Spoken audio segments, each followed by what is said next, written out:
জনগণের রাজনীতি নাকি রাজনীতির জনগণ? রাজনীতির আয়নায় কতটা প্রতিফলন জনগণের, তাদের অবস্থানই বা কোথায়? সেই হিসেবটাই বুঝতে যমুনা টেলিভিশনের রাজনীতির এই আয়োজনের পুরোটা সময় আপনাদের সঙ্গে আছি আমি আখলাকুস সাফা।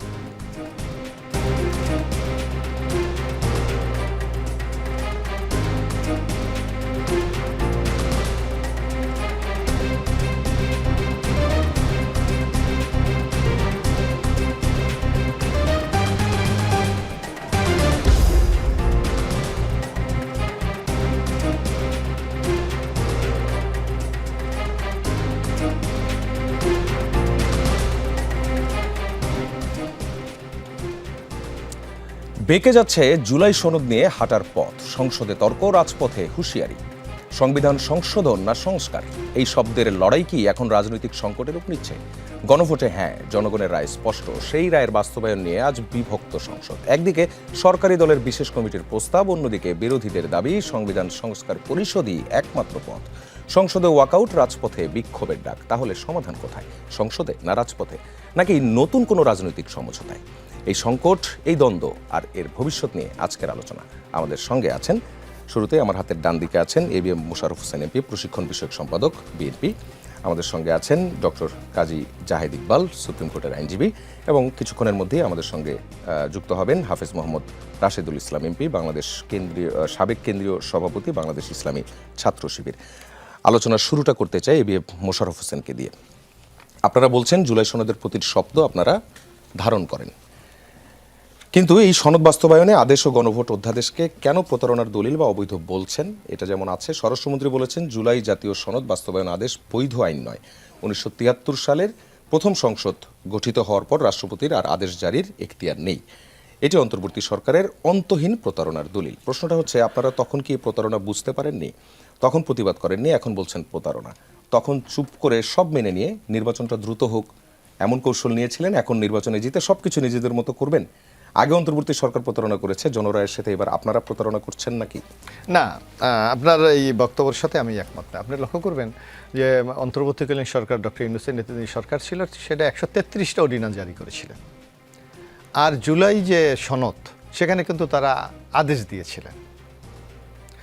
এখন আপনি জানেন, যখন সংসদ থাকে না তখন মাননীয় রাষ্ট্রপতি যে কোনো সিদ্ধান্ত গ্রহণ করতে অর্ডিন্যান্স জারি করতে পারেন।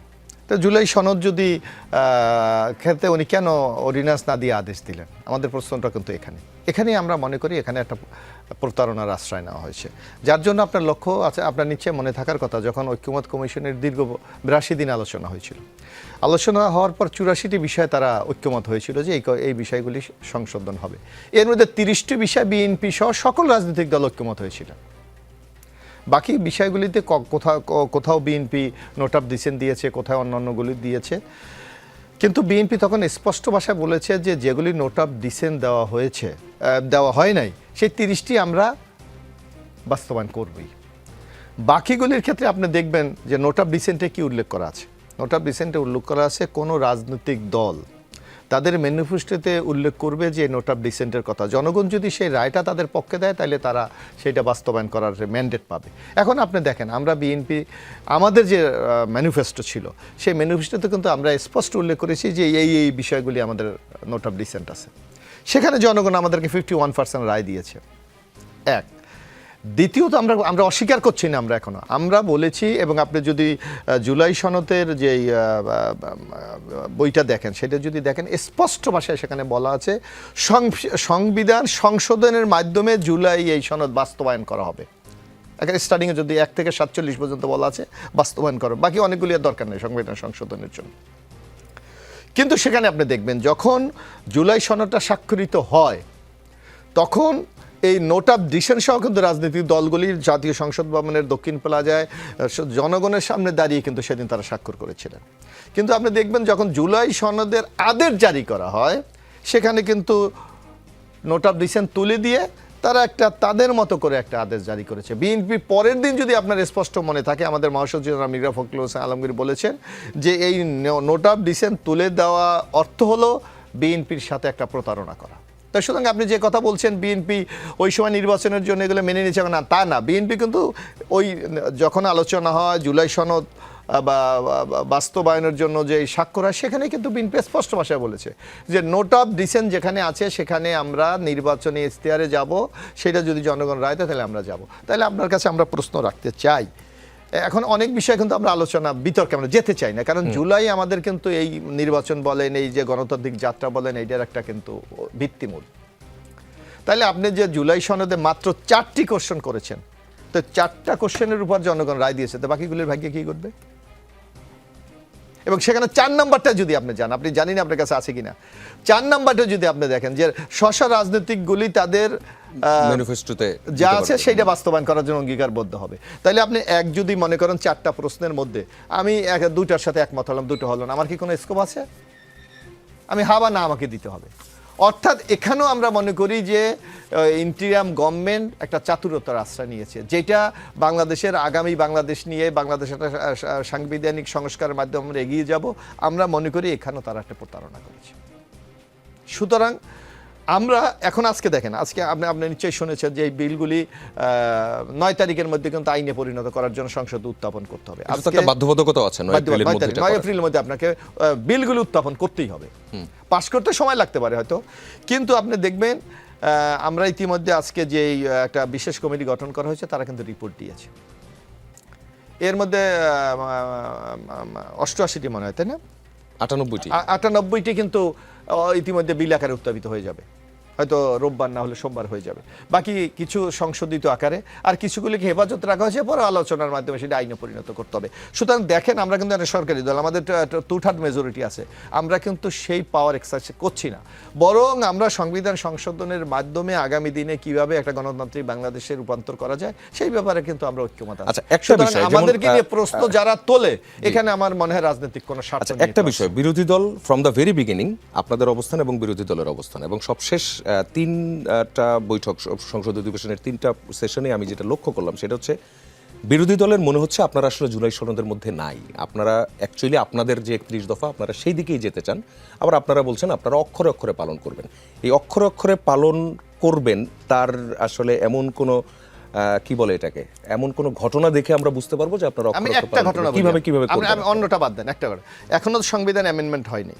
বর্তমান সংবিধান অনুসারে কিন্তু স্পিকার ডেপুটি স্পিকার নিয়োগের একটা বিধান আছে, সেখানে বিরোধী দল থেকে স্পিকার দেওয়ার কোনো বিধান কিন্তু এখনো পর্যন্ত সংযুক্ত হয় নাই।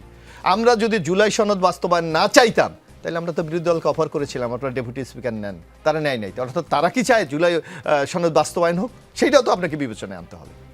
একটা পয়েন্টে আমি শুধু বললাম, জি বাকিগুলো আমি আলোচনা আপনার এই প্রশ্নটা নিয়েই আমি হাফেজ মোহাম্মদ রাশিদুল ইসলামের কাছে যেতে চাই। আপনাকে স্বাগত আমাদের রাজনীতির আয়োজনে। তিনি যেটা বলছিলেন, আমি আপনার দিক থেকে প্রশ্নটা আমিই করেছি, করে তার কাছ থেকে যেটি জানতে পারলাম সেটি হচ্ছে তিনি একটা এক্সাম্পল দিয়েছেন। কনভিন্সড না, এটা ধন্যবাদ আপনাকে, আপনার মাধ্যমে যমুনা টিভির সম্মানিত দর্শক শ্রোতা যারা দেশ বিদেশ থেকে শুনছেন সবাইকে ধন্যবাদ জানাচ্ছি। সম্মানিত সংসদ সদস্য ABM মোশাররফ সাহেব যিনি যে কথাটি বলেছেন যে ওনারা ধারাবাহিকভাবে একটা করে কাজ করছেন, বক্তব্যের সাথে কিন্তু মিলছে না। ওনারা বলছেন যে ওনারা সংবিধান অনুযায়ী চলছেন বা সংবিধান অনুযায়ী চলবেন, তাহলে এটা তো সংবিধানে এখনো সন্নিবেশিত হয়নি, তাহলে এখনই কেন বাস্তবায়ন করবেন এটা? আর এখানে প্রশ্নটা হচ্ছে যে সংবিধান নিয়ে তো জামাত ইসলামী বা বিরোধী দল যারা আছে, আমরা যারা সদস্য রয়েছি, তাদের কোনো দ্বিমত নেই। বারবার একটা কথাই বলা হচ্ছে যে জামাত সংবিধানকে ছুঁড়ে ফেলে দিতে চাচ্ছে, জামাত সংবিধানকে মানছে না। আবার আমরাও কিন্তু কথার খাতিরে অনেক সময় পাল্টা চাচ্ছেন না ইয়ে করতে, সংবিধান সংস্কার করতে, অবশ্যই আমরা তো চাচ্ছি হলো যে সংবিধান সংস্কার করতে, যেটা কমন সিদ্ধান্ত হয়েছে, ভোটে গিয়েছে মানুষ, ভোট দিয়েছে এবং গণভোটের রায়টা আমরা পেয়ে গেছি। 70%-এর কাছাকাছি মানুষ গণভোটের রায় দিয়েছে হায়ের পক্ষে। এরপরে পূর্ব নির্দেশিত পন্থা অনুযায়ী, অধ্যাদেশ অনুযায়ী, আদেশ অনুযায়ী আমরা এখন সংবিধান সংস্কার পরিষদের শপথ নেব। এটা স্বাভাবিক, আমরা নিয়েছিও সে মোতাবেক বিরোধী দল, কিন্তু বিএনপি নেয়নি, বেশ কিছু স্বতন্ত্র সংসদ সদস্যরা নেয়নি। এই যে তারা নিলেন না, তাহলে আলটিমেটলি বিগত ইন্টারিম সরকারের যে নির্দেশিত পন্থাগুলোর মধ্য থেকে তাদের কাছে মনে হলো যে এইটা নেওয়া যায় না। তাহলে আপনার কাছে কিছু নেওয়া যায় মনে হলো, কিছু নেওয়া যায় না। আপনিই বলছেন যে সাংবিধানিক শূন্যতা সৃষ্টি করবেন না, আপনিই বলছেন যে ইন্টারিমের অনেকগুলো কাজ আপনার পছন্দনীয় নয়, তাহলে কিছু কাজ পছন্দনীয়, কিছু কাজ পছন্দনীয় নয়। এভাবে যদি আপনি যাচাই বাছাই করে একটা পছন্দ একটা পছন্দনীয় এভাবে চলতে থাকেন, তাহলে আলটিমেটলি তো সংকট আরও বাড়বে। আমরা এজন্যই বলেছি গণভোটের রায়কে মেনে নিয়ে সংবিধান সংস্কার পরিষদের শপথ নিয়ে আপনারা যেভাবে বলছেন যে একটা একটা করে জুলাই সনদের প্রত্যেকটা চ্যাপ্টারকে আপনারা বাস্তবায়ন করবেন, সেটা করুন, কোনো আপত্তি নেই। আচ্ছা, সংস্কার মানেই যদি ছুঁড়ে ফেলা না হয় তাহলে সংশোধনে আসতে আপত্তি কোথায়? না, এখানে আমরা বারবার বলেছি একটি কথা যে এই সংবিধান সংশোধনগুলো কিন্তু হয়েছে অনেক দফা, এবং বিএনপির পক্ষ থেকেই, এবং আজকে যারা বর্তমানে সংসদ সদস্য রয়েছেন ট্রেজারি বেঞ্চে, এনারা অনেকেই কিন্তু এই টপিকগুলো নিয়ে বারবার কথা বলেছেন। এই বিচার বিভাগ নিয়ে, এই তত্ত্বাবধায়ক ইস্যু নিয়ে একটার পর একটা কিন্তু অ্যামেন্ডমেন্ট হয়েছে।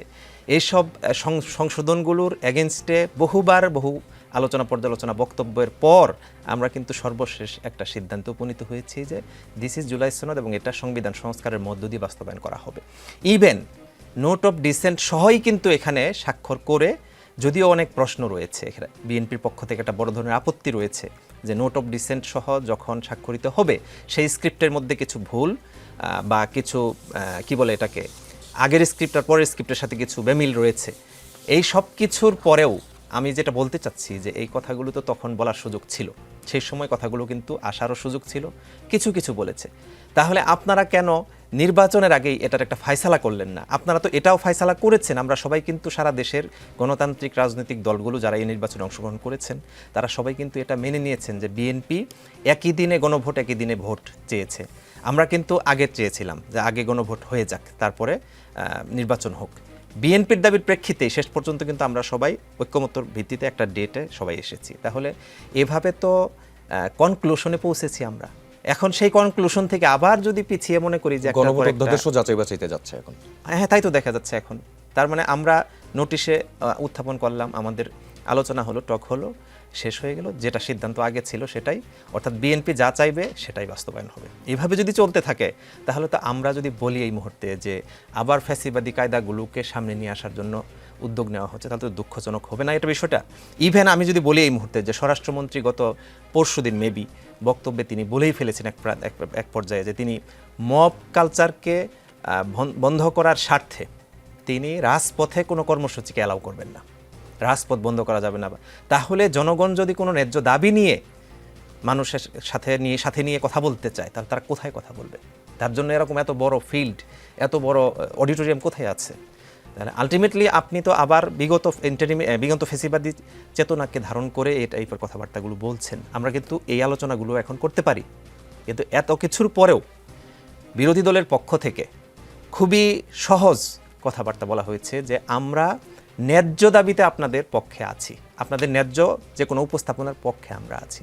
আমরা বিরোধী দল মানে বিগত দিনে যেরকম বিরোধী দল ছিল যে কথায় কথায় বিরোধিতা করা, আমরা সেরকম বিরোধিতা করছি না।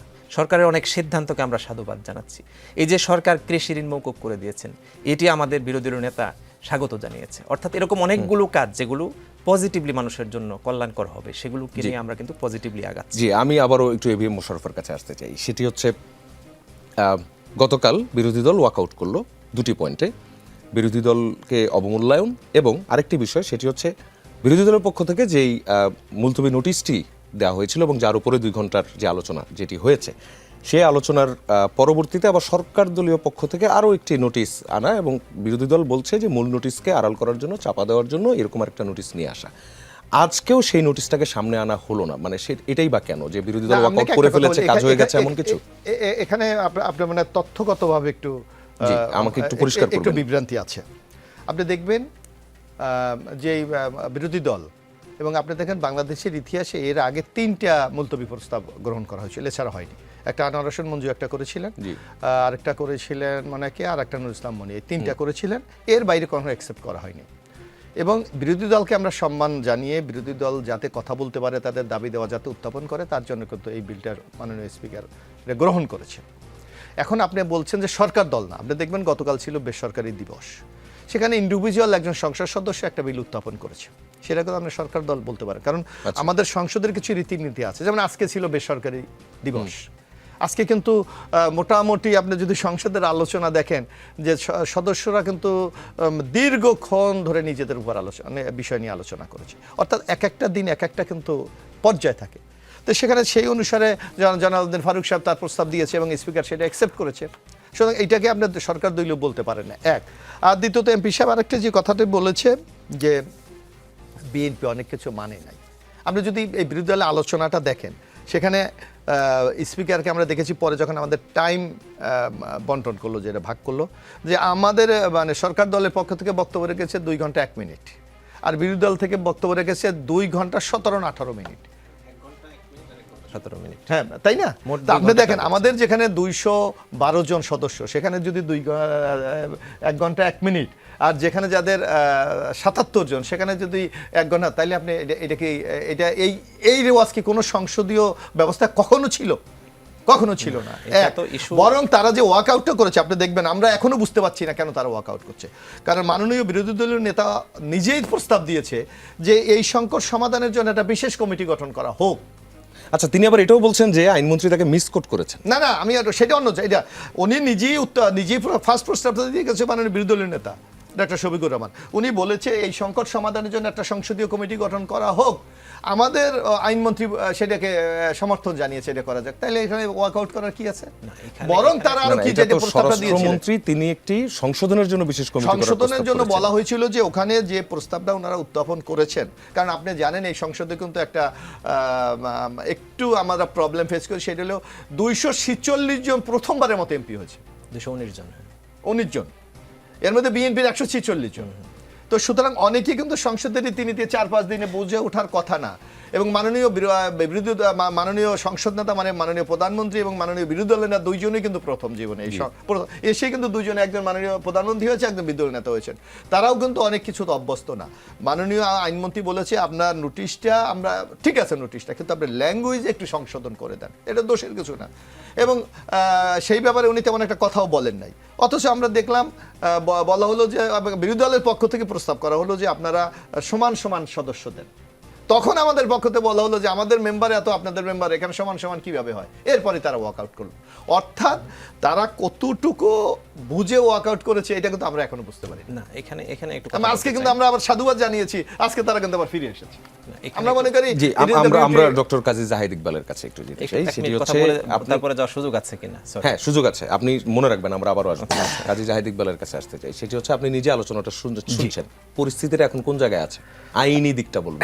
আমি একটা ছোট্ট কথা বলি, সেটা হলো যে আমি পলিটিক্যাল রিটোরিকের মধ্যে যাচ্ছি না, সেটা তো আমাদের 2 মাননীয় সংসদ সদস্য বললেনই, সেটা জানলাম আমরা। এবং ডেমোক্রেসির বিউটি হচ্ছে যে আমরা এইরকম আলোচনার মধ্যে থাকবো এবং পরস্পরের সুবিধা অসুবিধা একজন আরেকজন একটা বলবেন, এবং সেইখান থেকে আমরা যারা সাধারণ নাগরিক আছি তারা নানানভাবে এনলাইটেন্ড হব বা বুঝতে পারবো প্রকৃত অবস্থাটা কি, সেটা একটা দিক। কিন্তু লিগ্যাল জায়গাটাতে যদি আপনি বলতে বলেন, তাহলে অ্যাজ এ লয়ার আমার বক্তব্যটা কিন্তু অনেকখানি আমাদের মাননীয় স্বরাষ্ট্রমন্ত্রীর বক্তব্যের কাছাকাছি হবে। সেটার একটা কারণ হলো, আপনি যদি একদম শুরুর জায়গাটা দেখেন, এই ইন্টারিম গভর্নমেন্ট যেটা প্রতিষ্ঠা হয়েছিল সে কিন্তু কনস্টিটিউশন অ্যাব্রোগেট করে দিয়ে আসে নাই। অর্থাৎ উনি 106 ধরে এসেছেন। তার মানে কনস্টিটিউশনাল প্রসেসটা 5 তারিখের পরে কনস্টিটিউশনাল প্রসেসটা কিন্তু আপনার থেমে যায় নাই, কনস্টিটিউশনাল প্রসেসটাই কন্টিনিউ করেছে। এখন আপনি যদি কনস্টিটিউশনাল প্রসেসটা কন্টিনিউ করেন, তাহলে আপনাকে যা করতে হবে তা কনস্টিটিউশনাল লয়ের অধীনে বা কনস্টিটিউশনের অধীনে করতে হবে। কারণ কনস্টিটিউশন তো আপনি বন্ধ করে দেননি, বা নতুন কনস্টিটিউশন করবেন বা কনস্টিটিউয়েন্ট অ্যাসেম্বলি করতে চেয়েছেন, এরকম ঘটে নাই। সেটা ওনারা পলিটিক্যালি ঠিক করবেন যে ওনারা কী করবেন। এখন এইরকম একটা পরিস্থিতিতে যেটা দাঁড়ায় সেটা হলো যে আপনার প্রেসিডেন্সিয়াল অর্ডার, যেটা নিয়ে মূল ডিবেটটা আসলে শুরু হয়েছে, প্রেসিডেন্সিয়াল অর্ডারটা কিন্তু আমাদের কনস্টিটিউশনাল এমবিটের মধ্যে আসলে এখন নাই। কারণ হলো কনস্টিটিউশন সচল হয়ে যাওয়ার পরে, এবং এখানে স্পষ্টভাবে আর্টিকেল 93 যখন দিয়ে দেওয়া হয়েছে, আর্টিকেল 93 অনুসারেই আপনাকে আইন করতে হবে যখন সংসদ আপনার অধিবেশনে থাকবে না। এখন সংসদ যখন অধিবেশনে আসবেন, তখন ওই যে এখন যে 133টা নিয়ে আমাদের সংসদ কাজ করছেন, তখন ওইগুলোর ব্যাপারে ওদের ভবিষ্যৎ কী হবে ইত্যাদি সংসদ সিদ্ধান্ত নেবেন। সেটা যা সিদ্ধান্তই হোক, পজিটিভ হতে পারে, নেগেটিভ হতে পারে, এটা তো পক্ষগুলোর মধ্যে আলোচনার বিষয়, সেইটা একটা বিষয়। এখন ওইটার মধ্যে এই প্রেসিডেন্সিয়াল অর্ডার যেটা, এটা কিন্তু এইটার মধ্যেও পড়ছে না, এবং ওইটা কনস্টিটিউশনাল অন্য এমবিটের মধ্যেও পড়ছে না। মানে এটা শুরু থেকেই একটা লিগ্যাল ডিসপিউটের মধ্যে চলে আসছে, অর্থাৎ এটা নিয়ে বিতর্ক করার সুযোগ থাকছে। আলটিমেটলি এখন কিন্তু ওই বিতর্কটাই আমরা হচ্ছে। এখন অন্য একটা প্রসঙ্গে একটু আসি এই জায়গাটাতে, ঝামেলাটা কোথায় হচ্ছে, কেন বিরোধী দল মনে করছেন যে তারা সংস্কার পরিষদে যেতে চান, অথবা সংস্কার শব্দটা কেন তারা ব্যবহার করছেন। আমি যতদূর বুঝতে পারি আইনের জায়গাটা থেকে, সেটা হলো আপনি যদি সংবিধান সংশোধন করেন, যেটা ওনাদের আন্ডারস্ট্যান্ডিং এটা হতে পারে, আমি জাস্ট অনুমান করছি, সেটা হলো যে তাহলে এটা পরবর্তীতে চ্যালেঞ্জড হয়ে বাতিল হয়ে যেতে পারে, কারণ এই নমুনা অনেকগুলো আমাদের ইয়েতে কনস্টিটিউশনাল প্রসেসের মধ্যে আছে। আমাদের অনেকগুলো 5 থেকে 6টা সংবিধান সংশোধনী বাতিল হয়েছে আপনার এই বেসিক স্ট্রাকচারের সঙ্গে সঙ্গতিপূর্ণ না হওয়াতে। সেটা একটা ইস্যু। তারা হয়তো ওনারা মনে করছেন যে যদি এখন সংবিধান সংশোধনী করে এই সংস্কারের কাজটা করা হয়, তাহলে ভবিষ্যতে কোনো সময় চ্যালেঞ্জ যদি হয় তাহলে সেটা পড়ে যেতে পারে। কিন্তু অসুবিধার জায়গা হচ্ছে, আপনি উল্টা জায়গার থেকে একটু চিন্তা করেন, যদি আপনি সংস্কারের পদ্ধতির মাধ্যমেও যদি এটা করেন, মানে দুটো জায়গা মনে রাখতে হবে এখানে আমাদের, একটা সিরিয়াস কনস্টিটিউশনাল ডিবেট কিন্তু এটা, সেটা হলো আপনি কনস্টিটিউয়েন্ট অ্যাসেম্বলির পাওয়ার আর রানিং কনস্টিটিউশনের পাওয়ার দুটো কিন্তু আলাদা জিনিস। এখন কনস্টিটিউয়েন্ট অ্যাসেম্বলি কি করে, একটা কনস্টিটিউশন করে দিল, একদম নতুন কনস্টিটিউশন, ফলে ওইটাকে আর চ্যালেঞ্জ করার কিছু নাই, কারণ যা আসবে সবই তো নতুন। কিন্তু আপনি যদি এক্সিস্টেন্ট কনস্টিটিউশনটা জীবিত রেখে সংস্কার করেন, সংশোধন করেন, যাই করেন, ভবিষ্যতে চ্যালেঞ্জড হওয়ার যে সুযোগ ওটা থাকবেই। আপনি ধরেন যদি তর্কের সাথে আপনি ধরেন এখন থেকে যদি 10 বছর পরে, 3 বছর পরে, 1 বছর পরেই কেউ একজন আপনার এই সংস্কার যেটা এই যে লিগ্যাল ডিবেট যে জায়গাটায় আছে, আপনার যেটা সংস্কার পরিষদ যদি বলেন, এন্টায়ার প্রসেসটাকে যদি কেউ চ্যালেঞ্জ করে, তাহলেও তো আপনার সেটা নাল অ্যান্ড ভয়েড হয়ে যেতে পারে, কারণ কনস্টিটিউশনের সাথে সঙ্গতিপূর্ণ না হয় বলে। সুতরাং আপনার আলটিমেটলি ওই চ্যালেঞ্জটা কিন্তু আপনি সংশোধন করেন অথবা সংস্কার নাম দিয়ে করেন, মানে যেটা থেকে তর্কটা আসছে, আউটকাম একই হওয়ার আশঙ্কাটা থাকছে। সুতরাং এখন ওনারা পলিটিক্যাল ডিবেটের মাধ্যমে ঠিক করবেন, আমাদের সরকারি দল আছেন, বিরোধী দল আছেন, এবং আমি মনে করি যে বহু বছরের মধ্যে একটা প্রাণবন্ত সংসদ আমরা দেখছি, এবং আমার ধারণা তাদের গুড কজগুলাতে একটা ভালো কনসেনসাসও হয়তো আছে আলটিমেটলি, সেটা আমরা নাগরিক হিসাবে আশা করতেই পারি। তো সুতরাং এই যে চ্যালেঞ্জগুলোর কথা বললাম, যে আপনি যদি সংশোধনও করেন অথবা সংস্কারের নাম দিয়েও করেন, সংস্কার পরিষদ ইত্যাদি এগুলো দিয়েও করেন, তাহলে এন্টায়ার স্কিম চ্যালেঞ্জ হওয়ার সুযোগটা কিন্তু থাকছেই, সেটা আপনি বন্ধ করতে পারবেন না। কারণ হলো এই কনস্টিটিউশন আপনার 102তে আর্টিকেল আপনার হাইকোর্টকে, মানে আপনার কনস্টিটিউশনাল কোর্টকে যে ক্ষমতা দিয়েছে আপনার আইনের ব্যাখ্যা দেওয়ার অথবা রিভিউ করার যে ক্ষমতা দিয়েছে আপনার কনস্টিটিউশনাল লর, সেই রিভিউ ক্ষমতা কিন্তু এই কনস্টিটিউশন এক্সিস্টেন্স থাকা অবস্থায় চলে যাবে না, কোনো অবস্থায় চলে যাবে না। এটা আপনি সংস্কার নাম দিয়ে করেন, আপনার সংবিধান সংশোধনী নাম দিয়ে করেন, সুতরাং সেটা থাকবে, যেহেতু এই কনস্টিটিউশনও আছে, এই হাইকোর্টও আছে। সুতরাং আপনাকে এই রিস্কের মধ্যে থাকতেই হবে। এটাকে আমি রিস্ক বলছি না, কারণ আপনার জাতির কনসেনসাস থাকলে রিস্ক কী। সুতরাং সবগুলো পলিটিক্যাল পার্টি যদি কনসেনসাসের মধ্যে থাকেন যে তারা সংশোধন করে ফেলবেন অথবা সংস্কার করে ফেলবেন, আমি পলিটিক্যাল ডিবেটের জায়গাটাতে ঢুকছি না, যেতে ভাবেই করেন। এখন কি সংস্কারের কোনো সুযোগ আছে কি? না, আমি তো সেটাই বললাম যে ওইটা বেসিক্যালি ওইটা কনস্টিটিউশনাল যে মানে আপনার এমবিটা আমাদের, সেটা আমি শুরুতেই বললাম যে এমবিটার মধ্যে আপনার 93 দিয়েই ঢোকা দরকার ছিল, সেই কাজটা আমরা করিনি, যে কোনো কারণে পরিকল্পিতভাবে করিনি।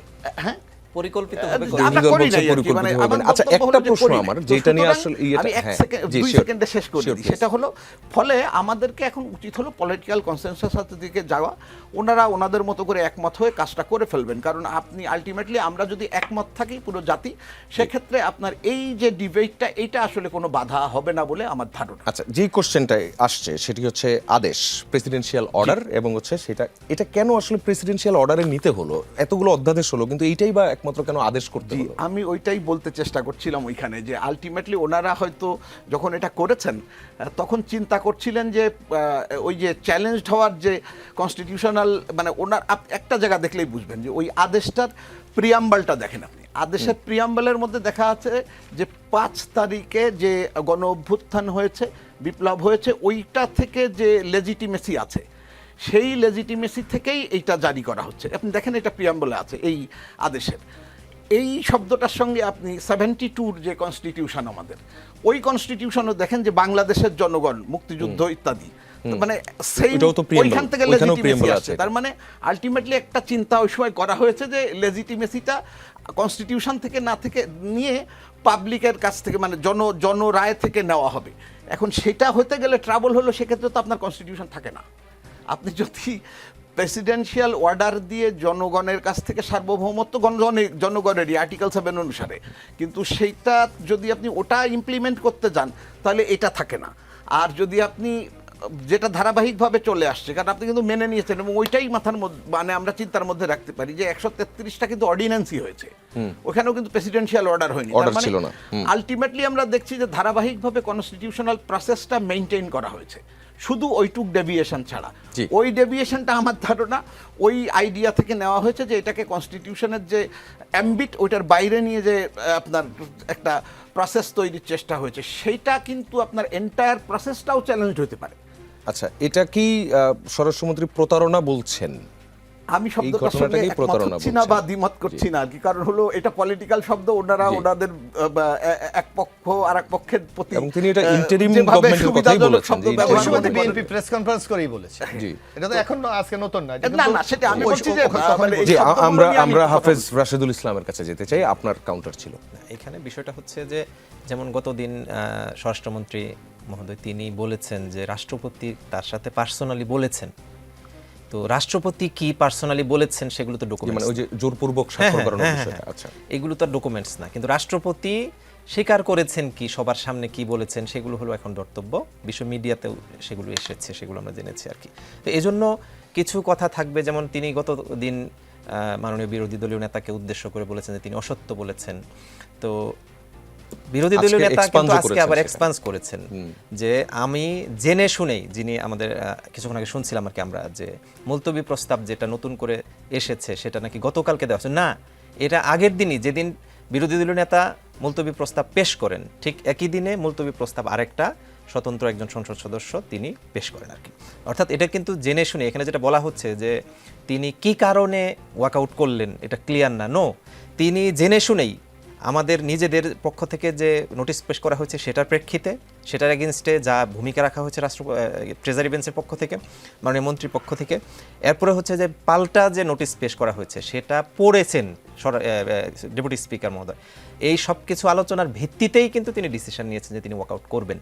এখন এটা যদি বলা হয় যে তিনি না জেনে অসত্য বলেছেন, এটার ভিত্তিতে কিন্তু আজকে আবার বিরোধী দলের নেতাও বলেছেন যে আপনি তাহলে মিথ্যা বলেছেন। জি। এবং দেখা গেছে স্বরাষ্ট্রমন্ত্রী আবার সেটার পাল্টা কাউন্টার দিয়েছেন।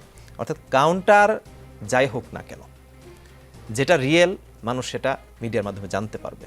এবং আমরা কিন্তু যেমনটি আলোচনা হচ্ছিল যেটা টাইম কিন্তু ল্যাপস হয়ে যাচ্ছে, শেষ হয়ে যাচ্ছে, তার মানে টাইম শেষ হয়ে যাচ্ছে বলেই কিন্তু আমরা শেষ পর্যন্ত আবার জনগণের কাছে ফিরে যাচ্ছি, আমরা কিন্তু রাজপথে আচ্ছা, আপনাদের যেতে চাই হাফিজ মোহাম্মদ রাশেদুল ইসলামের কাছে। যেই আলোচনাটা আমরা শেষ দিকে করছিলাম সেটি হচ্ছে রাজপথে বিক্ষোভের ডাক দিয়েছেন। আজ 11 দলের যে একটা মিটিং, সেই মিটিংয়ে আপনারা বলেছেন রাজপথে বিক্ষোভ করবেন। রাজপথে বিক্ষোভ করে কি সমাধান হবে? ওয়াই নট সংসদ? না, হোয়াই নট সংসদ না, সংসদ আমরা অ্যাভয়েড করি নাই। আমরা কি তাহলে ওয়াকআউট করেছি বলে আজকে আবার যাইনি? আজকে তো আমরা গিয়েছি, আবার কথা বলার সুযোগ আসলে আমরা কথা বলতে থাকবো। অর্থাৎ আমাদের এই যৌক্তিক দাবিগুলো যেটা যে পর্যন্ত সুযোগ আছে সেটা সেই পর্যন্ত বলবো, এরপরে আবারও তো সুযোগ আসবে, পাল্টা কথা বলার সুযোগ আসবে। যেমনটি কিছুক্ষণ আগে আলোচনা হচ্ছিল যে একটা সংস্কার বা সংশোধন যেটা হচ্ছে, যেটাই হোক না কেন, এরপরে কি এটা কি কোরআন বা এটা ঐশী গ্রন্থ যেটা পরিবর্তন করা যাবে না? এই সরকার দল ট্রেজারি বেঞ্চই তো আবার নতুন করে কোনো বিল এনে সবাই সম্মত হয়ে আমরা আবার পাল্টাতে পারি এই বিলগুলো, কি বলে সংবিধানের ধারাগুলো। অর্থাৎ এই ধারাগুলো আমরা অব্যাহত রাখতে চাচ্ছি, এই আলোচনার ধারাটাকে সংসদেও অব্যাহত রাখতে চাচ্ছি। কিন্তু আমরা মনে করছি যে এই মুহূর্তে যেটা মূল ইস্যু, যে জনগণের প্রত্যাশা যেটা ছিল যে 70% মানুষ রায় দিয়েছে গণভোটে, হ্যাঁ ভোটে, এটা প্রত্যাশা পূরণ হচ্ছে না এই সংসদে আপাতত। এই টপিকে আমরা মনে করছি যে আবার জনগণের কাছে ফিরে যাওয়া দরকার। যেমনিভাবে জনগণ গণ অভ্যুত্থানে তারা এই সরকার, বিগত সরকারকে যেভাবে পতন ঘটিয়েছে, আমরা বলবো যে তারা আবার নতুন করে দাবি তুলে এই বর্তমান সরকারের কাছে এই দাবি আদায় করবে ইনশাআল্লাহ। আচ্ছা, আপনি শুনছিলেন ডক্টর কাজী জাহিদ ইকবালের বক্তব্যটাও শুনছিলেন, আদেশ এবং অধ্যাদেশ, এই যে বিষয়টা, আইনি যে দিকটা, এই দিকটা এইভাবে রেখেই কি সম্ভব শুধু জনদাবির মধ্য দিয়ে? দেখুন, আমরা কিন্তু এখানে আমাদের জনাব উপস্থাপন করেছেন যে যেটা 5 আগস্টের ঘটনা, এরপরে বাস্তবায়ন হয়েছে 8 আগস্ট, মাঝখানে কিন্তু একটা শূন্যতা ছিল। এরপরে আবার আমাদের মোশাররফ সাহেব তিনি বলেছেন যে অনেকগুলো বিষয় ইন্টারিমের সিদ্ধান্ত যেগুলো বাস্তবসম্মত ছিল না। অর্থাৎ এরকম অনেকগুলো অসঙ্গতিকে ওভারকাম করেই কিন্তু আমি যদি এভাবে বলি যে একটা বিশাল রক্তক্ষয়ী পরিস্থিতি পার করে আজকে আমরা কিন্তু এই সংসদে সরকারি দল বিরোধী দল উভয়ই কিন্তু আমরা এই কি বলেন এত বড় জুলুম নির্যাতনের শিকার বাংলাদেশের ইতিহাসে কোনো গোষ্ঠী, কোনো গ্রুপ, কোনো দল হয়েছে? আজকে যারা সংসদ সদস্য হিসেবে আছেন, আমি সংসদে দাঁড়িয়ে কথা বলবো, বহু প্রস্তুতি নিয়েছি, বহু স্ক্রিপ্ট লিখেছি, কয়েকদিনে স্ক্রিপ্ট বাদ দিয়েছি। যখন আমাদের সংসদ সদস্য জনাব ইলিয়াস আলীর সাবেক সংসদ সদস্য, তার স্ত্রী লুনা ভাবি, তার মুখের দিকে যখন আমি তাকাই তখন কিন্তু আমার কথা আর আসে না। আমার পাশের সিটে বসা ব্যারিস্টার মীর আরমান বিন কাসেম, তাকে যখন দেখি যে 8 বছর ব্যাপী গুম অবস্থায় ছিল, আমি কিন্তু বলতে পারি না কিছু, তার দিকে তাকাতে পারি না। অর্থাৎ এরকম একটা সিচুয়েশন আমরা ওভারকাম করছি কিন্তু এখন। সুতরাং এখন এই আদেশ অধ্যাদেশ যাই বলি না কেন, আমরা সামগ্রিকভাবে চাচ্ছি যে একটি স্টেবল বাংলাদেশ, একটি শান্তিপূর্ণ বাংলাদেশ, এবং এটি কিন্তু বিএনপির। দেখুন বিএনপির ওয়েবসাইটে যদি আপনি ঢোকেন, 31 দফার প্রথম দফাটা কি, সেখানে কিন্তু এই সংবিধান সংস্কার করার কথাই দিয়ে শুরু করা হয়েছে। এবং পরপর শুধু ওটাতে না, অন্য আরও অনেকগুলো দফাতেও কিন্তু এই কথাগুলোর উল্লেখ নানানভাবে আছে। তাহলে আমরা এখন হোয়াই নট গণভোটের রায় বাস্তবায়ন করা সংবিধান সংশোধন? কিন্তু সরকার দল তো সংবিধান সংশোধনটা করতে চাচ্ছে এবং করার জন্য একটা কমিটি করার কথা বলেছে, এবং সেই কমিটি সর্বদলীয় কমিটির কথা বলেছে। সেই কমিটিতে নিশ্চয়ই আপনাদেরকে সংশোধনের উদ্দেশ্যে আপনাদেরকে নিশ্চয়ই আমন্ত্রণ জানাবে। আপনারা কি সেই কমিটিতে যাবেন? এটা ভেবে দেখবে আমাদের বিরোধী দল। মানে এখনো যাওয়ার সুযোগ আছে? না, আলোচনার সুযোগ আছে এখনো। এই বিষয় নিয়ে আমাদের বিশেষজ্ঞ পর্যায়ের আলোচনা চলছে, কি করা হবে, কি উদ্যোগ নেওয়া হবে। জি, এবিএম মোশাররফ হোসেন, আপনি হ্যাঁ আসলে আমি একটা কথা বলি। জি, আপনি ধরেন আমাদের সংবিধান, যেটা আমাদের ইকবাল ভাই ভালো করে বলেছে, যে আমাদের সামনে কিন্তু একটা চমৎকার সুযোগ ছিল 5ই আগস্ট। আমরা যদি মনে করি এই সংবিধান অচল, চলে না, তারা একটা শব্দ ব্যবহার করতো সেকেন্ড রিপাবলিক, তারা কিন্তু সেই জায়গায় স্টিক থাকে নাই। বরং দেখেন যারাই আন্দোলন করেছে, দাবি করেছে, তারাই কিন্তু এই সংবিধানের আওতায় গিয়ে সেই ছাত্র গণ অভ্যুত্থানের, যাদেরকে আমরা মূল যোদ্ধা বলি, যাদের নেতৃত্বে আন্দোলনটা মোটামুটি হয়েছে, আমরা রাজনৈতিক দলগুলো সবার, তারা কিন্তু এই সংবিধান মেনেই কিন্তু মহামান্য রাষ্ট্রপতির কাছে গিয়ে শপথ নিয়েছে। তাইলে আপনি তো সংবিধানকে মেনে নিয়েছেন, আপহোল্ড করেছেন। তো এখন এই সংবিধানের বাইরে গিয়ে আপনার জুলাই এই যে সনদ বাস্তবায়নের পরটা কি? আপনাকে এই সংবিধানের আওতায় থেকে তো বাস্তবায়ন করতে হবে। তা আপনি অন্য কি পথ বলেন যে সংস্কার, আপনি কি সংস্কার কিভাবে করবেন? Out way. কারণ আপনি তো সংবিধান বাতিল করেন নাই, অথবা বিপ্লবী সরকার গঠিত হয় নাই, অথবা জাতীয় সরকার গঠিত হয় নাই, কারণ এটা তো সংবিধানের কাঠামোর মধ্যে হয়েছে। ওনারা একটা কথা বলে, ওনাদের নেতারা প্রায় আমি দেখি কথাটা বলে, absolute is the wrong idea, wrong message জাতিকে দিচ্ছে। এই সংসদের মেয়াদ তো 2029 সাল পর্যন্ত, তাইলে এই নির্বাচন কিভাবে হলো?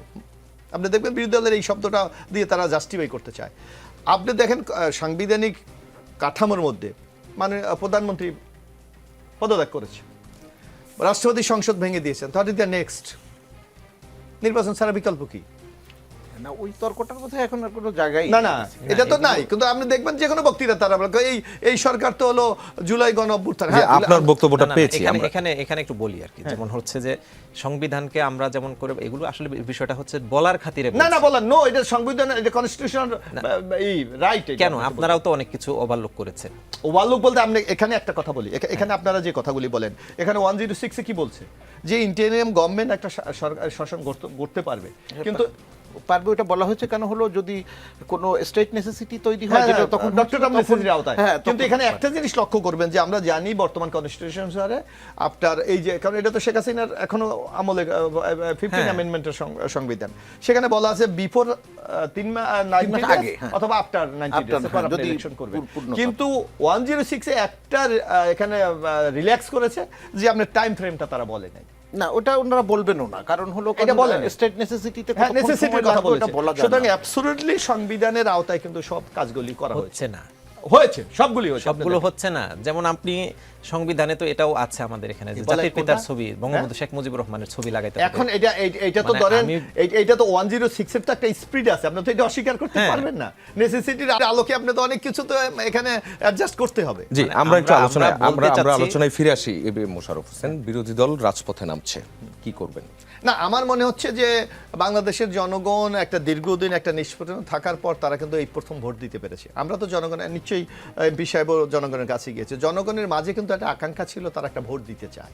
জনগণের মধ্যে একটা আকাঙ্ক্ষা, জনগণ একটা গণতান্ত্রিক পদ্ধতি চায়। জনগণের মধ্যে মানে আকাঙ্ক্ষা, তারা কথা বলতে চায়, তারা রাষ্ট্রের যে গণতান্ত্রিক নর্মস ভ্যালুজ সেগুলি তারা প্র্যাকটিস দেখতে চায়। এই মুহূর্তে আমি জানি না এটা বিরোধী দলের নিজস্ব মতামত বা নিজস্ব সিদ্ধান্ত, এই মুহূর্তে যদি বাংলাদেশে আপনি কোনো আন্দোলন বা বিশৃঙ্খলা তৈরি করতে চান, আমার মনে হয় বাংলাদেশের জনগণ খুব সহজভাবে এটা নেবে বলে আমার মনে হয় না। যেইটা আমরা মনে করি যে গণতান্ত্রিক উত্তরণের যে পথটা এখন আমরা উন্মুক্ত হয়েছে, এইটার ক্ষেত্রে আরেকটা প্রতিবন্ধকতা তৈরি হবে, যেটা জনগণের যে গণতন্ত্রের জন্য সবচেয়ে আগামী দিনে একটা ঝুঁকি তৈরি করবে বলে আমরা মনে করি। জি, আপনার কাছে আমার একটা প্রশ্ন। 133 অধ্যাদেশের মধ্যে আমরা আজ দেখলাম 20টিতে সরকারি দল নোট অফ ডিসেন্ট দিয়েছে, 4টি রহিত হচ্ছে। এই রহিত হওয়ার 4টির মধ্যে সেখানেও নোট অফ ডিসেন্ট আছে। একটা অধ্যাদেশ সুপ্রিম কোর্টের আলাদা সচিবালয়ের যে বিষয়টা এসেছিল, যেটি মাজদার হোসেন কেসেও এর সুপারিশও দেওয়া হয়েছিল, যেটা বলা হচ্ছিল যে সুপ্রিম কোর্ট এবং বিচার বিভাগ স্বাধীনভাবে কাজ করবে, স্বাধীন থাকবে। তো এই অধ্যাদেশটা রহিতকরণের মধ্য দিয়ে আসলে কি হলো? সুপ্রিম কোর্টের অথবা বিচার বিভাগের স্বাধীনতা কি থাকবে কিনা? না, বিচার বিভাগের সাথে ইতিমধ্যে আমি আরেকটু কথা আপনার সাথে একটু বলে নিই, যেটা সাথে সুবিধা হবে। এমপি সাহেব বলেছে যে তাইলে কি আমরা এই যে গণতান্ত্রিক আরেকটা ফেসিবাদ জন্ম নেবে কিনা। আপনি দেখেন এই কাঠামো, বিশেষ করে যে 30টা বিষয়ে ঐক্যমত হয়েছে, আপনি যদি 30টা বিষয়ের অর্ধেকও যদি আপনি বাস্তবায়ন করতে পারেন, বাংলাদেশে কোনো ফেসিবাদ আসার কোনো সম্ভাবনা নেই। কারণ একটা জায়গা বলি, আমি একটা জায়গা আপনি নিশ্চিত করেন বাংলাদেশে কখনো ফেসিবাদের আর জন্ম হবে না, সেটা হলো যদি জনগণের ভোটের অধিকারটা আপনি নিশ্চিত করতে পারেন। Only one. আপনি দেখেন বাংলাদেশের ইতিহাস দেখেন, আমরা এবার কি বলেছি যে কোনো দলীয় সরকারের অধীনে নির্বাচন হবে না, নির্বাচন হবে একটা নির্দলীয় তত্ত্বাবধায়ক বলি বা ইন্টেরিয়াম বলি, যেই নামে আমরা ডাকি না কেন হবে। আপনি দেখেন বাংলাদেশের ইতিহাস যদি আপনি দেখেন, বাংলাদেশের 4টা নির্বাচন হয়েছে নিউট্রাল গভর্নমেন্টের অধীনে, কোন সরকারি দল কিন্তু পরবর্তী নির্বাচনে জিততে পারেনি, মানে যারা ক্ষমতায় ছিল। অর্থাৎ আপনি ক্ষমতা যারা থাকে তারা নানা সংকটের মধ্যে পড়ে, ন্যায্যতার ভিত্তিতেও পড়ে অনেক সময়। অর্থাৎ বাংলাদেশের মানুষের একটা ন্যাচারাল ক্যারেক্টার, একটা পরিবর্তন চায়। এটা আমাদের এটা এই অঞ্চলের একটা ট্রেন্ড, এইটাকে আপনি চেঞ্জ করতে, আপনি ভালো কাজ করলেন, তারপর বলে আমি আপনার উত্তরটা এসেছে, আমার প্রশ্নের উত্তরটা। তো সুতরাং আগামী দিনে এই যে যেই আশঙ্কাটা যে জুজুর ভয় দেখাতে চাচ্ছে, আপনি দেখেন কি কি চেঞ্জগুলি আমাদের। এই যে বিএনপি বলেছে আমি একটা মানে সর্বদলীয় সরকার করবো, বিএনপি হয়তো বিরোধী দল ছাড়া বাকি দলগুলি কিন্তু এখানে আছে, 4-5টা দল নিয়ে তার গভর্নমেন্ট আছে। এখানে আমরা বলছি একটা সোশ্যাল কন্ট্যাক্ট তৈরি করবো আমরা সমাজের মধ্যে। দেখেন সরকারি দল বিজয়ী হওয়ার পর বিরোধী দলের কাছে ছুটে গেছে, এটা বাংলাদেশের ইতিহাসে আপনি দেখেছেন। বিরোধী দল আবার শুভেচ্ছা জানিয়েছে। ওকে, আমরা তো এইটাকে তো আমরা ওয়েলকাম করি যে একটা কালচার তো আপনি তৈরি করতে পেরেছেন। আপনি একটা কেয়ারটেকার গভর্নমেন্ট আপনি করেছেন। লোকাল গভর্নমেন্টে দেখা যায় আমাদের মধ্যে বিভাজন তৈরি হয় মার্কা নিয়ে, দলীয় মার্কা। আমরা স্পষ্ট ভাষায় বলেছি লোকাল গভর্নমেন্ট হবে অ্যাবসলিউটলি নিউট্রাল। আপনি বলেছেন এই যে আপার হাউজের ব্যাপার, যে আজকে দেখা যায় আপনার যদি এখন অ্যাডভোকেট সাহেব যদি নির্বাচন করতে চায়, বাংলাদেশের যে টেন্ট, এটা আপনি মার্কার বাইরে পারবেন না, এটা স্বাভাবিক। এটা যদি আপনি বলেন তাহলে রায়টা নেই। আমাদের দেশের জনগণের মাইন্ড সেট আপই হলো সেটা যে কোনো মার্কাকে তারা পছন্দ করে, এটা রিয়েলিটি এটা। তো সুতরাং তারাও কিন্তু এখন আপার হাউজে যেতে পারবে। তারপরে আপনি বলেন সংসদে একটা রাবার স্ট্যাম্প তৈরি করা, যে কোনো রাজ্যে আমরা বলছি আর্টিকেল 70 আমরা সংশোধন করব। এই যে নানা সংশোধনের মাধ্যমে আপনার কিন্তু একটা জবাবদিহিতার মধ্যে সংসদকে বা রাজনৈতিক দলকে নিয়ে আসা হচ্ছে। সুতরাং এইটা যদি আমরা ন্যূনতম প্র্যাকটিস করতে পারি, কারণ আমাদের থার্ড ওয়ার্ল্ড কান্ট্রিতে অনেকগুলি সম্ভব না, ন্যূনতম যদি আপনি পারেন, আমার দৃঢ় বিশ্বাস কখন আর ফেসিবাদ এই দেশে জন্ম নেবে। ওই প্রশ্নের উত্তরটা কোনটা? বিচার বিভাগের স্বাধীনতা। বিচার বিভাগ, এখানে আপনি দেখেন বিচার বিভাগ অলরেডি কিন্তু আমরা পৃথক সচিবালয় আছে। আমি জানি না ডিটেলস ওখানে কি আসলে বলা হয়েছে। আমার মনে হয় নিশ্চয়ই কোনো হয়তো বিচার বিভাগ তো আগে ল মিনিস্ট্রির মুখাপেক্ষ থাকতো, না এখন সচিবালয় হওয়াতে ল মিনিস্ট্রির মুখাপেক্ষ থাকাটা, এটা সবাই তো একমত, ঐক্যমত এটা যে আলাদা সচিবালয় হবে, আলাদা তারা সব। কিন্তু এই অধ্যাদেশটা তো রহিত হচ্ছে।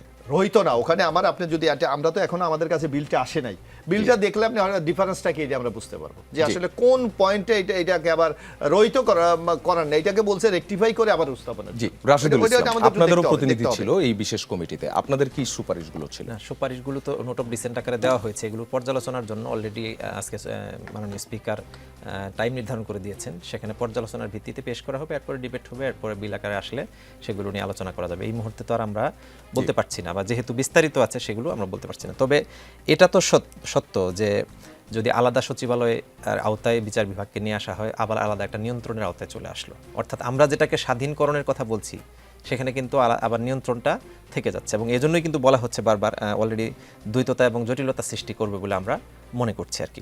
অর্থাৎ আমরা আলটিমেটলি যে বিষয়টা বলতে চাচ্ছি যে প্রসেস, আপনারাও আমাকে একটু ক্লিয়ার করবেন, আপনারাও আলাদা সচিবালয় চান না এমন কিছু? যে অধ্যাদেশটা আছে সেই অধ্যাদেশটাকে আমরা মনে করছি যে কিছু সংস্কার করে হয়তো সমাধান করা সম্ভব, কিন্তু আলাদা একেবারে পরিপূর্ণভাবে যে সচিবালয়ের আওতায় নিয়ে এসে এটাকে নিয়ন্ত্রণ করার জন্য যে উদ্যোগ নেওয়া না, হচ্ছে, সচিবালয়ের আওতায় না, সেটা হচ্ছে একেবারেই আলাদা সচিবালয়। হ্যাঁ, মানে হচ্ছে সেটা শুধুমাত্র বিচার বিভাগের বলেছি, থাকবে এবং সেটা সেখানে বলেছি। চিফ জাস্টিস সেটা ইয়ে করবেন এবং সুপ্রিম জুডিশিয়াল কাউন্সিলের কথাগুলো বলেছে, বিচারক নিয়োগের বিষয়গুলো সেখানে এসেছে, যেটা আগে ল মিনিস্ট্রি দ্বারা প্রভাবিত হতো। জি। সেই জায়গায় কি আপনারা একমত কি? এখনো তাই থাকবে, দেখবেন আচ্ছা। এখনো তাই থাকবে, নিয়ন্ত্রণটা থাকবেই কিন্তু আলটিমেটলি। তো আমরা বলছি যে এই যে যেভাবে ধরুন যে কিছুদিন আগে জেলা প্রশাসনে প্রশাসক নিয়োগ করা হলো, সিটি কর্পোরেশনগুলোতে নিয়োগ দেওয়া হলো, পৌরসভাগুলো প্রস্তুত করা হয়েছে, অর্থাৎ এই ধরনগুলো আমার কাছে মনে হচ্ছে যে বাংলাদেশের জন্য অশনি সংকেত। এবং আমরা ফিল করছি, দেখুন আমরা পজিটিভলি দেখছি বর্তমানে যে মাননীয় প্রধানমন্ত্রী তিনি কিন্তু বেশ পজিটিভ ওয়ার্ক করছেন অনেকগুলো, অর্থাৎ আমরা ফিল করছি যে এখান থেকে তারা একটার পর একটা আবার বেরো হয়ে আসবেন, কারণ এগুলো ডিমেরিটসগুলো যখন সামনে আসবে তখন এখান থেকে তারা বের হয়ে আসতে বাধ্য হবেন, নচেত তাদের গভর্নমেন্টকে মানুষ পছন্দ করবে না, জনগণ পছন্দ করবে না। সিভিল সোসাইটিতে ব্যাপকভাবে সমালোচিত হচ্ছেন, আরও সামনের দিকে হবেন, তখন অবশ্যই হয়তো সেখান থেকে ফিরেও আসবেন। জি, ডক্টর জাহেদ ইকবাল, যে বিষয়টা নিয়ে কথা বলছি, এই বিচার বিভাগের আলাদা সচিবালয়ের যে অধ্যাদেশ, সেই দুটো জায়গাতেই আসলে নোট অফ ডিসেন্ট আছে।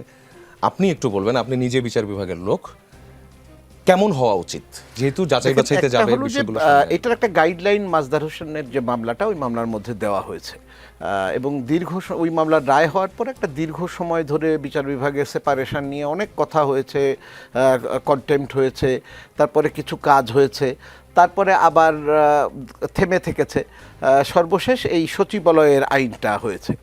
এখন আমাদের এখানে 93-র যে হিসাবটা 30 কার্য দিবসের মধ্যে ওইটা, আমি অন্য তর্কে যাচ্ছি না, কিন্তু আমার মনে হয় যে আমাদের যারা রাজনৈতিক দল আছেন তারা, আমার মনে হয় বিএনপি এবং জামাত দুটো আমাদের এখন যে সরকারি দল এবং বিরোধী দল দুটো দলই জুডিশিয়ারির যে মানে সেপারেশন বা জুডিশিয়ারি স্বাধীন না থাকার যে বিপদ, এটা আমার ধারণা যে তারা সবচেয়ে গত 15-16 বছর ধরে সবচেয়ে বেশি সাফার করে। তারা তো ভিকটিম এই ঘটনার।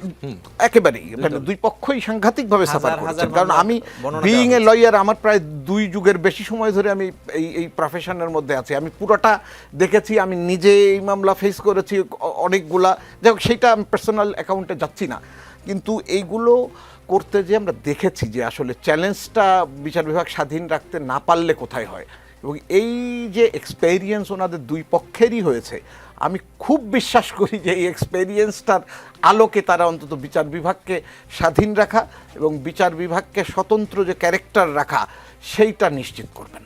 আমি অন্য কোনো কথাতে যাচ্ছি না, তারা কিভাবে করবেন সেটা নিশ্চয়ই পার্লামেন্টে তারা ডিবেট করে আলোচনা করে, সংসদীয় কমিটিতে, ওখানে একাধিক আইনজীবী এখন এই ব্যাপারটার মধ্যে আছেন, আমাদের ডেপুটি স্পিকার, উনি আমাদের বন্ধু মানুষ, আপনার আমাদের আইনমন্ত্রী, মাননীয় আইনমন্ত্রী আমাদের বন্ধু মানুষ, তারা বিভিন্ন একাধিক লয়ার এবং সিনিয়র অ্যাডভোকেট যিনি এই কমিটির চেয়ারম্যান আছেন, উনি অত্যন্ত বর্ষিয়ান মানুষ, জয়নাল আবেদিন স্যার, তারা সবাই আছেন, এবং আমরা বিশ্বাস করি যে ওনাদের হাত দিয়ে একটা এইরকম ব্যবস্থাপনা হবে যেটাতে জুডিশিয়ারির আপনার স্বাধীনতা এবং জুডিশিয়ারির স্বাতন্ত্র্য যেটাকে আমরা বলি সেইটা নিশ্চিত হবে। এটা আচ্ছা, এই যে জুডিশিয়াল, এখানে আমি এখানে আরেকটু আপনার অ্যাডভোকেট সাহেবের অবগতি, এখানে কিন্তু সংসদে আরেকটা প্রস্তাব উত্থাপন করে, নট অনলি সংসদ সদস্যরা না, বাইরে যারা আমাদের বিশিষ্ট আইনজীবী আছে, সংবিধান বিশেষজ্ঞ, তাদেরও সহায়তা নেওয়া হবে, এটাও বলা হচ্ছে। খুবই সাংঘাতিকভাবে আমরা এটা অ্যাপ্রিশিয়েট একটা বিষয়ে আপনি যেমন জুডিশিয়াল রিফর্ম কমিশন হয়েছিল, সেই কমিশনের একজন মেম্বারও ছিলেন মাজদার হোসেন সাহেব নিজে। জি, সেই কমিশনের যে সুপারিশ, সেই সুপারিশগুলোর উপর ভিত্তি করে এই অধ্যাদেশগুলো তৈরি করা হয়েছিল। আমরা আবার এখন মাজদার হোসেন সাহেবের সেই সুপারিশগুলোকে আমরা আবার এখন রেফারও করছি। তাহলে এই জায়গাটাতে আসলে কিভাবে কনক্লুসিভ হতে পারে অ্যালং উইথ বিচারক নিয়োগের যে অধ্যাদেশ সেটিকেও? এখন আমাদের বিচারক নিয়োগের যে ইস্যুটা, সেটা সবসময় কন্ট্রোভার্সিয়াল ছিল একেবারে শুরু থেকেই, দলীয় বিবেচনা ইত্যাদি পার্সোনাল ইয়েটাও আমরা অনেক সময় দেখেছি। তো সেইটা থেকে বের হয়ে আসতে গেলে আপনাকে ডেফিনেটলি একটা মানে কাঠামো তৈরি করতে হবে বা একটা শৃঙ্খলার মধ্যে আনতে হবে, যেন যথাযথ ব্যক্তিরা বিচারক হিসাবে যান, দলীয় আনুগত্য অথবা ব্যক্তিগত পছন্দ অপছন্দের কারণে না। আপনার ক্রাইটেরিয়াটা হওয়া উচিত হবে যোগ্যতার ভিত্তিতে। সেটা নিশ্চয়ই তারা এটা করবেন। আমাদের এখন যারা সংসদ সদস্য আছেন, আমি যদি অ্যাজ এ হোল পার্লামেন্ট বলি, আমি সরকারি দল শব্দটা ব্যবহার নাই করলাম, তাহলে আমরা বিশ্বাস করি যে তারা এই ব্যাপারে ঐক্যমত এসে একটা কাঠামো একটা লাগবে। কিন্তু একটা কাঠামো, আপনি বিচারক একদমই আগে যেভাবে মানে যেভাবে ইচ্ছা নিয়োগ দিয়ে দিলাম এরকম জায়গা থেকে সরে আসতে হবে আমাদের। সেটা একটা কথা।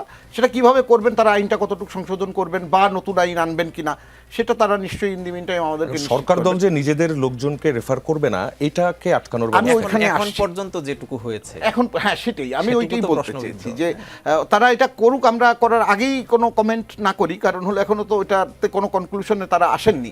কিন্তু একটা জায়গা আমি একটু বলতে লাশ চাই, নিয়েও তো প্রশ্ন থেকে গেল কিছু। একটা ছোট্ট কথা আমি এখানে একটু যোগ করে দিতে চাই। সেটা হলো আমাদের যা হয় সেটা হলো যে সবসময় আইনের সমস্যা কিন্তু না আসলে।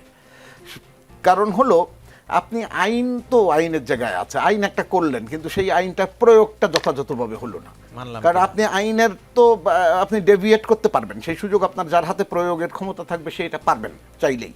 আপনি 54-এর কথাই যদি ধরেন, 54 ছাড়া আপনি কিন্তু রাষ্ট্র চালাতে পারবেন না। এখন পুলিশের হাতে দিয়েছেন, পুলিশ তো যাকে তাকে ধরে দিল। এটা তো আপনি এখন না আপনি 54 তুলে দিতে পারবেন, না ওকে কন্ট্রোল করতে পারবেন। এই ধরনের ব্যাপারগুলো আইনের মধ্যে সবসময় থাকে, এই রিস্কটা থাকে। কিন্তু আমরা বিশ্বাস করি যে তারা যারা এই দায়িত্বটা পালন করবে তারা তো পোটেনশিয়াল মানুষ, তাদের তো আপনার লম্বা এক্সপেরিয়েন্স হয়েছে, খারাপ এক্সপেরিয়েন্স হয়েছে আপনার গত 15-16 বছর ধরে। তারা আমরা বিশ্বাস করি যে সেই এক্সপেরিয়েন্সের কথাটা মাথায় রেখে অন্তত দুটো জিনিস নিশ্চিত করবেন। একটা হলো বিচার বিভাগের স্বাতন্ত্র্য, বিচার বিভাগের স্বাধীনতা এবং বিচারক নিয়োগের যে প্রক্রিয়া সেটা যাতে স্বচ্ছ থাকে। আমি আইনের জায়গাটাতে কিন্তু বললাম না, কিভাবে করবেন তারা সিদ্ধান্ত নেবেন, বাট প্রয়োগের জায়গাটাতে তারা স্বচ্ছতা নিশ্চিত করবেন, এটা আমার এবং বিশ্বাস এটা না করলে কি পরিণতি হবে সেটার এক্সাম্পল অলরেডি আছে। আছে। আচ্ছা সেটাই। জি, রাশিদুল ইসলাম, আপনার বক্তব্য ছিল। জি, আমরা ওভারঅল যেটা বলেছি যে অসঙ্গতি, নানান সংকট সবকিছু পেরিয়ে আমরা এখানে এসেছি। এখন আবার হয়তো কোনো কিছু ছাড় দিয়ে আমাদেরকে সামনের দিকে যেতে হবে। আমরা আর পেছনমুখী হতে চাচ্ছি না, আমরা সম্মুখগামী হতে চাচ্ছি। যেহেতু এটা আমাদের একটা বড় ধরনের পরিবর্তন, মানে ফিউচার বাংলাদেশকে গড়ার ক্ষেত্রে আমরা সবাই একই রক্তসাগর পেরিয়ে এসেছি। সুতরাং আবার পূর্বের ধরনের, যেমনটি বলছিলেন, পূর্বের ধরনের কোনো অভিজ্ঞতা যেন আমাদেরকে আবার ফেস করতে না হয়। এই জন্য এখনও যেগুলো সংকট রয়েছে সেই সংকটগুলোকে আমরা যতটা রিমুভ করতে পারবো, কারণ এখন আমাদের সামনে অনেক বড় ধরনের সংকট, আরও অনেকগুলো ফেস করতে হচ্ছে। যেমন আমি হতাশ হয়ে যাই যে একযোগে সকল সংসদ সদস্যরা বলছেন তার এলাকায় হাসপাতাল আছে, চিকিৎসা নাই। একযোগে সকল সংসদ সদস্যরা বলছেন তার এলাকায় রাস্তা আছে, এখনও পর্যন্ত 70-80% কাঁচা। অর্থাৎ এত বড় বড় সংকটও কিন্তু রয়েছে। এই বড় বড় সংকটগুলো উভয়ের জন্য একই, এই সব কিছু একসাথে পাড়ি দিতে হবে। এই জন্য আমরা এখনও মনে করি, এখনও আশাবাদী যে সংবিধানের বর্তমান কাঠামোকে সুসংহত করার ক্ষেত্রে এখনও যে সুযোগগুলো রয়েছে সেই সুযোগগুলোকে আলোচনায় নিয়ে আসা দরকার। এবং এই আলোচনার ক্ষেত্রে বিরোধী দলের পক্ষ থেকে যে দাবিটা, প্রস্তাবটা পেশ করা হয়েছে যে কোনো ট্রেজারি বেঞ্চের সংখ্যাধিক্য, এখানে যারা বিরোধী দলে আছে তাদের সংখ্যা কম, এই সব কিছুর বিবেচনায় না গিয়ে রাজনৈতিক স্টেক যারা আছে, দলগুলো আছে সংসদীয় পর্যায়ে, তাদের সবার সমান উপস্থিতি নিশ্চিত করে আলোচনার ভিত্তিতে একটা পর্যায়ে যেতে হবে। এবং এটাকে কেন্দ্র করে যদি কোনো দুরভিসন্ধি করা হয় এবং আগে থেকে মেটিকুলাস ডিজাইন করে সব কিছু রেডি করে রাখা হয়েছে, কোনটার পর কোনটা করা হবে, এগুলো যদি করা হয়, তাহলে যিনি আমাদের মাননীয় স্পিকার, উনি যেমনটি বলেছেন যে তিনি ন্যায় বিচার করবেন, তাহলে কিন্তু সেই ন্যায় বিচার তিনি আর করতে পারবেন না। যদি সংসদেই এরকম ন্যায় বিচারের ঘাটতি তৈরি হয়, তাহলে মানুষের মধ্যে একটা বিরাট বড় ধরনের ধাক্কা আসবে, যে ধাক্কার এগেনস্টে আপনি যেমনটা বলেছিলেন যে রাজপথে নামার কারণ কি, রাজপথে নামতে তখন বাধ্য হবে। আর রাজপথে নামা মানেই ধ্বংস করে ফেলা, মেসাকার করে ফেলা এরকম নয়। মানুষ যে বিরোধিতা করবে সেই বিষয়টি তো অবশ্যই একটা স্পেস থাকতে হবে, এবং সেই স্পেসের এগেনস্টে যদি আবার স্বরাষ্ট্রমন্ত্রী স্বয়ং বলে দেন যে তিনি রাস্তা বন্ধ করে দিবেন, তাহলে আমি বলবো যে উনি রাস্তা বন্ধ করার চেয়ে মব করে আর কোনো মানে দাবি আদায় শুধু মব বলেন নাই, মবের কথাই বলেছেন, শুধু মব বলেন নাই, উনি বলেছেন যে রাস্তা বন্ধ করে মব সহ যত আন্দোলন আছে সেগুলোকে তিনি দমন করবেন। আমি মনে হয় যে মিসকোট করি নাই। জি, ঠিক আছে, আমরা আবারও শুনে নেব সেক্ষেত্রে। আপনাদের তিনজনকে অসংখ্য ধন্যবাদ। এবিএম মোশাররফ হোসেন, হাফিজ মোহাম্মদ রাশিদুল ইসলাম এবং ডক্টর কাজী জাহেদ ইকবাল আমাদের রাজনীতির আয়োজনে আসার জন্য। দর্শক, রাজনীতির আয়োজন আজ এ পর্যন্তই। আমরা ফিরব আগামী রোববার ঠিক একই সময়। থাকবেন যমুনা টেলিভিশনের সঙ্গে।